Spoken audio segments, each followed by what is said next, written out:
بسم اللہ الرحمن الرحیم۔ جمعے کے دن کی 5 فضیلت اور خصوصیات۔ حضرت ابو لبابہ رضی اللہ تعالی عنہ سے مروی ہے کہ آپ صلی اللہ علیہ وسلم نے فرمایا، جمعے کا دن دوسرے دنوں کا سردار ہے، اللہ کے نزدیک عظمت والا ہے، خدا کے نزدیک اس کا مرتبہ عید و بقر یعنی عید سے بھی زیادہ ہے۔ اس کی 5 خصوصیتیں ہیں۔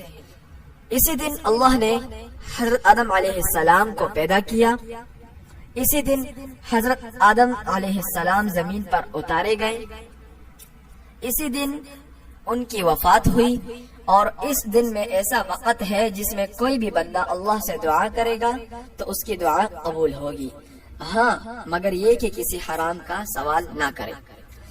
جمعے کے دن قیامت کے 3 ہولناک احوال۔ حضرت ابو ہریرہ رضی اللہ تعالی عنہ سے مروی ہے کہ آپ صلی اللہ علیہ وسلم سے پوچھا گیا، جمعے کو کس وجہ سے جمعہ کہا جاتا ہے؟ آپ صلی اللہ علیہ وسلم نے فرمایا، اسی دن حضرت آدم علیہ السلام کی پیدائش ہوئی، اور اسی دن صعقہ یعنی یہ پہلا سور ہے جو حضرت اسرافیل علیہ السلام پھونکیں گے، جس کا ذکر قرآن پاک میں فَإِذَا نُفِخَ فِي الصُّورِ فَصَعِقَ میں ہے، اور اسی دن بعثت یعنی مردوں کو دوبارہ اٹھنا ہے، جس کا ذکر قرآن پاک میں فَإِذَا هُمْ قِيَامٌ يَنظُرُونَ میں ہے، اور اسی دن بطشہ یعنی بکثرت گرفت قیامت کے دن، جس کا ذکر قرآن پاک میں اِنَّ بَطْشَ رَبِّكَ لَشَدِيدٌ میں ہے۔ جمعے کے دن حضرت جبرائیل علیہ السلام کی آمد۔ حضرت علی رضی اللہ تعالی عنہ سے مروی ہے کہ جب جمعے کا دن ہوتا ہے تو حضرت جبرائیل علیہ السلام نازل ہوتے ہیں اور اپنے جھنڈے کو مسجد حرام میں گاڑ دیتے ہیں۔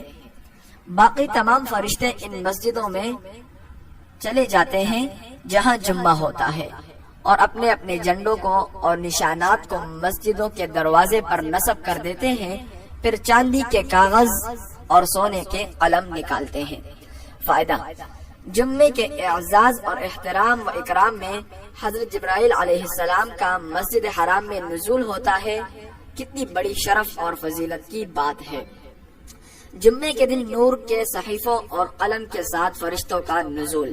حضرت ابن عمر رضی اللہ تعالی عنہ کی روایت ہے کہ جب جمعے کا دن ہوتا ہے تو اللہ تعالیٰ ملائکہ کو نور کے صحیفوں اور نور کے قلم کو لے کر بھیجتے ہیں، جو مساجد کے دروازوں پر بیٹھ جاتے ہیں، جو پہلے پھر اس کے بعد جو آتا ہے، اسی طرح سب کے نام لکھتے ہیں۔ جمعے کے دن ہر دروازے پر فرشتوں کا قیام۔ حضرت ابو ہریرہ رضی اللہ تعالی عنہ سے مروی ہے کہ آپ صلی اللہ علیہ وسلم نے فرمایا، جب جمعے کا دن ہوتا ہے تو ہر دروازے پر فرشتے مقرر ہو جاتے ہیں جو آنے والوں کے نمبر پر مرتبہ لکھتے ہیں، اور جب امام منبر کی طرف آتا ہے تو یہ فرشتے رجسٹر بند کر دیتے ہیں اور خطبہ سننے میں لگ جاتے ہیں۔ ہر دروازے پر 2 فرشتے کا مقرر ہونا۔ حضرت ابو ہریرہ رضی اللہ تعالی عنہ سے مروی ہے کہ آپ صلی اللہ علیہ وسلم نے فرمایا، مسجد کے ہر دروازے پر 2 فرشتے ہوتے ہیں، جمعے میں پہلے آنے والوں کا نام لکھتے ہیں، پھر اس کے بعد جو آئے۔ جمعے کے دن اعمال کا ثواب بڑھا دیا جاتا ہے۔ حضرت ابو ہریرہ رضی اللہ تعالی عنہ سے مرفوعاً روایت ہے کہ جمعے کے دن اعمال نیکیوں کا ثواب بڑھا دیا جاتا ہے۔ سفر السعادہ میں ہے کہ اس دن صدقہ خیرات کا ثواب دوسرے دن کے مقابلے میں بڑھا دیا جاتا ہے۔